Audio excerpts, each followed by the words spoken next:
தென்னிந்தியாவினுடைய பிரபல பின்னணி பாடகியா இருந்த ஜானகி அம்மாவினுடைய மறைவுக்கு பிறகு அவங்களுடைய வீட்டில் அவங்களுடைய அறையில் இருந்த பீரோவை வந்து திறந்து பார்த்துட்டு ரொம்பவே வந்து அதிர்ச்சி அடைந்திருக்காங்க அவங்களுடைய மருமகள்.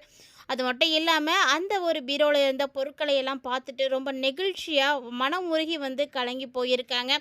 அந்த அளவுக்கு அந்த பீரோவில் என்னென்ன பொருட்கள் எல்லாம் ஜானகி அம்மா வந்து மறைத்து வச்சுருந்தாங்க அப்படின்ற மாதிரியான அப்டேட் தாங்க இப்போ நமக்கு கிடைச்சிருக்கு. ஸோ அதை பற்றி டீட்டெயிலாக இந்த பதிவு நம்ம பார்த்து தெரிஞ்சுக்கலாம். தென்னிந்தியாவினுடைய இசைக்குயில் என போற்றப்பெற்ற ஜானகி அம்மாவினுடைய மறைவு எல்லாருக்குமே ஒரு மிகப்பெரிய சோகத்தை தாங்க ஏற்படுத்தியிருக்கு. இன்னும் பார்த்தீங்கன்னா நிறைய பேர் இந்த துயரத்திலிருந்து மீண்டு வரவே இல்லை அப்படின்னே சொல்லணும். இந்த நிலையில் ஜானகி அம்மாவினுடைய இறுதி சடங்குகள் எல்லாமே நடந்து முடிஞ்சதுக்கு அப்புறமா அவங்க வீட்டில் அவங்களுடைய மருமகள் பார்த்திங்கன்னா அவங்க ரூமுக்கு போயிருக்காங்க. ஸோ அவங்களுடைய பீரோவை வந்து திறந்து பார்க்கும் பொழுது நிறைய விஷயங்கள் அவங்க அதில் ஒழிச்சு வச்சுருந்துருக்காங்க அப்படின்னே சொல்லணும். அது எல்லாமே அவங்க சேர்த்து வச்ச பொக்கிஷங்களாக தாங்க எல்லாரும் பார்க்குறாங்க. ஸோ அப்படி என்னென்ன அதில் இருந்துச்சு அப்படின்னா, முதல்ல அந்த அம்மாவோடைய பீரோவில் இருந்த ஒரு ஃபோட்டோ அப்படின்னா அது அவங்களுடைய மகனுடைய ஃபோட்டோ தாங்க. ஸோ அவங்களுடைய மகனை அவங்களுக்கு ரொம்ப ரொம்ப பிடிக்கும். ஏன்னா ஜானகி அம்மாவுக்கு ஒரே ஒரு மகன் தான், முரளிகிருஷ்ணா. அவரும் பார்த்திங்கன்னா கடந்த ஜனவரியில் தான் உடல்நல குறைவால் வந்து காலமாயிருந்தார். அவங்களுடைய ஃபோட்டோ அவங்க எப்போவுமே வந்து கூடவே தான் வச்சுருப்பாங்களாம். ஸோ அது மட்டும் இல்லாமல் அவங்க வாங்கின அவார்ட்ஸு, மெடல்ஸு இது எல்லாமே வந்து வச்சுருந்துருக்காங்க. இன்னொரு பக்கம் பார்த்திங்கன்னா ஜானகி அம்மாவுக்கு டைரி எழுதக்கூடிய பழக்கம் இருந்திருக்கு. ஸோ ஒரு நாள் நடக்கக்கூடிய எல்லா விஷயங்களும் அன்னன்னைக்கு என்ன நடக்குதோ அதை அப்படியே வந்து எழுதி வச்சுடுவாங்களாம். அது நல்லதாக இருந்தாலும் சரி, கெட்டதாக இருந்தாலும் சரி, இதை வந்து எழுதி வைக்கக்கூடிய பழக்கம் அவங்களுக்கு இருந்திருக்கு. அது மட்டும் இல்லாமல் அவங்க என்னென்ன பாடல்களை வந்து பாடியிருக்காங்க, எந்த படத்தில் பாடினாங்க, அந்த படம் எப்போ ரிலீஸ் ஆச்சு, அந்த இயர் முதற்கொண்டு யாருடைய இசையில் அந்த பாட்டை அவங்க பாடியிருக்காங்க அப்படின்றத வரைக்கும் எல்லாமே வந்து டீட்டெயில்டாக வந்து எழுதி வச்சுருந்துருக்காங்க.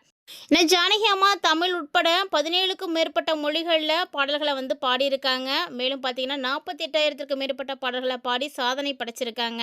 இந்த பாடல்களுக்காக நிறைய தேசிய விருதுகளையும் வாங்கியிருக்காங்க அப்படின்றதும் குறிப்பிடத்தக்க விஷயம். ஸோ இந்த நிலையில தான் 2013 இந்தியாவினுடைய உயரிய விருதான பத்மபூஷன் விருதானது இவங்களுக்கு வந்து கிடைச்சிருக்குங்க. ஆனால் அந்த விருதை கூட இவங்க வந்து காலம் தாழ்த்தி கிடைத்தது எனக்கு வேண்டாம் அப்படின்னு புறக்கணிச்சிருக்காங்க. ஸோ அப்படிப்பட்ட ஜானகி அம்மா அவங்களுக்கு இசை அப்படின்றது சின்ன வயசுலேருந்தே பிடித்த ஒரு விஷயம். அதை எப்போதுமே வந்து வளர்த்துக்கணும் அப்படின்னு தான் ஆசைப்பட்டிருக்காங்க. ஸோ அதுக்கு ரொம்ப ரொம்ப உறுதுணையாக இருந்தது அப்படின்னா அவங்களுடைய கணவரை தான் அவங்க வந்து சொல்லியிருக்காங்க. நிறைய பேட்டிகளில் அவங்களே வந்து சொல்லி கேள்விப்பட்டிருப்பேங்க. ஏன்னா தனக்கு இருக்கக்கூடிய திறமையை அவர் மட்டும்தான் கண்டுபிடிச்சி உலகறிய வந்து செய்திருக்காரு. ஏன்னா சின்ன வயசில் பாட்டு பாடியிருந்தாலுமே கூட அதை பெருசாக வந்து வெளியில் கொண்டு வர முடியாத சூழ்நிலையில் அவங்க இருந்திருக்காங்க. ஆஃப்டர் மேரேஜ்க்கு அப்புறமா அவங்களுடைய ஹஸ்பண்டுடைய சப்போர்ட்டால் தான் ஜானகி அம்மாவால் இந்த அளவுக்கு சாதனை வந்து செய்ய முடிஞ்சிருக்குங்க. ஸோ திருமணமான பெண்கள் ஒவ்வொருத்தருக்குமே அவங்களுடைய கணவர் வந்து சப்போர்ட்டிவாக இருந்தாங்கன்னா கண்டிப்பாக அவங்களால எல்லாத்தையும் சாதிக்க முடியும். இதுக்கு உதாரணமாக இருந்தவங்க தான் ஜானகி அம்மானே சொல்லணுங்க. ஏன்னா ஜானகி அம்மாவுடைய ஹஸ்பண்டு அவருடைய ப்ரொஃபஷனலாக கூட விட்டுட்டு ஜானகி அம்மா கூடவே தான் பயணித்திருக்காங்க. ஸோ எப்போ வந்து பாட்டு பாட போனாலும் கூடவே கூட்டிகிட்டு போகிறது, அந்த பாட்டு எல்லாம் முடிஞ்சு ரெக்கார்டு முடிஞ்சு வர வரைக்கும் வெயிட் பண்ணி வீட்டுக்கு கூட்டிகிட்டு வர்றது. ஸோ ஃபேமிலியும் நல்லபடியாக வந்து பார்த்துக்கிட்டு ப்ரொஃபஷ்னலையும் வந்து நல்லபடியாக பார்த்துட்டு ரெண்டுமே பேலன்ஸ் பண்ணுறதுக்கு அவங்களுக்கு ரொம்ப ரொம்ப ஹெல்ப்ஃபுல்லாக இருந்தது அப்படின்னா அவங்களுடைய ஹஸ்பண்ட் தாங்க. அவருமே கொஞ்ச நாளுக்கு அப்புறமா வந்து இறந்து போயிட்டார். அவருடைய பிரிவை வந்து இவங்களால தாங்கிக்க முடியாமல் இருந்திருக்கு. ஸோ அதுதான் இவங்களுடைய வாழ்க்கையில் ஏற்பட்ட முதல் அடி அப்படின்னே சொல்லலாம். அதை வந்து மறக்கவே முடியாது. அந்த ஒரு கவலையிலே தான் இருந்திருக்காங்க. ஸோ அப்படி இருக்கும்போது அவங்களுக்கு எப்போல்லாம் அவங்களுடைய கணவருடைய ஞாபகங்களானது வருதோ அந்த நேரத்தில் இவங்க வந்து பாடின பாடல்கள், அதாவது இவங்களுக்கு பிடித்தமான பாடல்கள் எல்லாத்தையுமே வந்து போட்டு கேட்குறதா இருக்கட்டும். ஸோ ஒவ்வொரு விஷயத்தையும் வந்து பார்த்து பார்த்து செய்துட்டு இருந்திருக்காங்க. ஸோ அவங்க மீதி நாட்களை எல்லாத்தையும் தன்னுடைய ஒரே ஒரு மகனுக்காகவே அர்ப்பணித்து வாழ்ந்துட்டு இருந்த சூழ்நிலையில் அவங்களுடைய வாழ்நாளில் ஒவ்வொரு நாளும் நடக்கக்கூடிய விஷயங்களை எல்லாத்தையுமே வந்து எழுதி வச்சுருந்துருக்காங்க. ஸோ அந்த ஒரு விஷயமும் கிடச்சிருக்கு.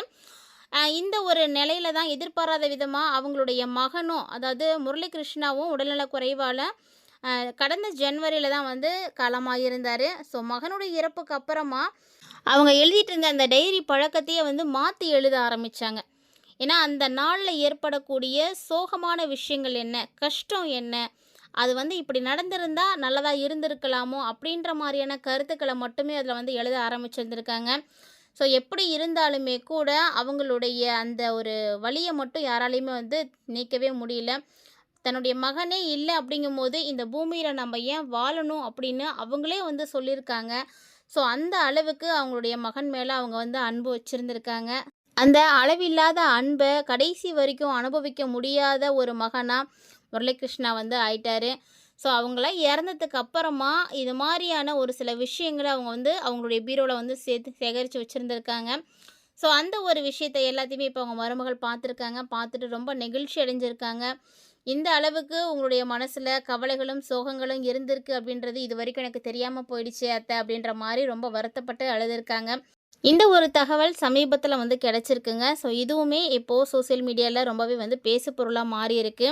ஏன்னா, ஒரு குடும்பத்தில இருக்கக்கூடியவங்க, நம்ம அவங்க இருக்கும்போது அவங்கள சுத்தி நம்ம பார்க்குறோமா, அவங்கள வந்து நம்ம கவனிக்கிறோமா அப்படின்றத தாண்டி, அவங்களோட இறப்புக்கு அப்புறமா அவங்க சேர்த்து வச்சிருக்கக்கூடிய அந்த ஒவ்வொரு விதமான பொக்கிஷங்களான பொருட்கள பார்க்கும்போது, அவங்களுடைய நினைவுகள் வந்து நமக்கு ரொம்ப ஆழமா இருக்கு அப்படின்றத தான் இத வந்து அதில வந்து வெளிப்படுத்தியிருக்காங்க.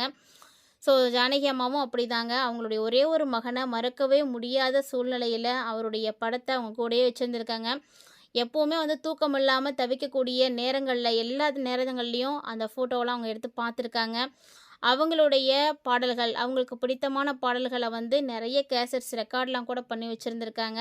அதையுமே அவங்க எப்பவுமே வந்து போட்டு கேட்டுட்டே இருப்பாங்களாம்.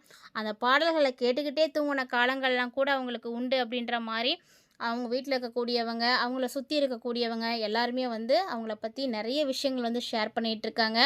அதே மாரி தாங்க சுஜாதா மேமும் வந்து அவங்க வந்து சமீபத்தில வந்து பேசின விஷயத்த பேட்டியில வந்து சொல்லியிருந்தாங்க. அதில அவங்க சொன்ன விஷயம் என்னன்னா, "என்னுடைய மகனே இல்ல. நான் மட்டும் எதுக்கு இந்த பூமியில வாழணும்? எனக்கு வாழவே பிடிக்கல. கடவுள் எனக்கு ஏன் இந்த அளவுக்கு வந்து கஷ்டங்கள குடுத்துட்ருக்காரு? என்னை ஏன் இந்த அளவுக்கு வந்து வச்சிருக்காரோ தெரியல." அப்படின்னு அவங்க அழுது புலம்பி பேசியிருக்காங்க.